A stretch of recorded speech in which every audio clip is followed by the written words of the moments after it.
இன்றைய தினமலர் செய்தியில் கரூர் தவேக தலைவர் விஜய் மக்கள் சந்திப்பு பயணத்தை முறியடிக்க திமுகவின் டேக் டைவர்சன் திட்டம், செந்தில் பாலாஜியின் திட்டம், காங்கிரஸ் தலைவர்கள் பேச்சு வலுக்கும் கூட்டணி சர்ச்சை. சென்னை பாலவாக்கம் ஆன்லைன் வர்த்தகத்தில் 2,49,00,000 ரூபாய் மோசடி, ஓய்வு அரசு ஊழியரை ஏமாற்றியது 2 கைது செய்யப்பட்டுள்ளனர்.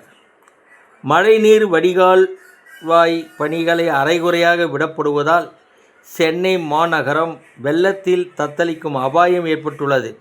ஆபத்தான முறையில் திறந்து கிடக்கும் வடிகால்வாய்கள். நெற்குண்டத்தில் பள்ளி மாணவர்கள், ஒப்பந்த ஊழியர்கள் உட்பட 4 பேர்கள் தெருநாய்கள் கடித்த நிலையில் மாநகராட்சி ஆரம்ப சுகாதார நிலையத்தில் வெறிநாய்க்கடி நோய்க்கான மருந்து இல்லாததால் அவதிக்குள்ளான. ஆனால் நாய்க்கடி மருந்து இருப்பில் தமிழகம் முதலிடம் என மக்கள் நல்வாழ்வுத்துறை அமைச்சர் கூறுகிறார். எதை நம்புவது?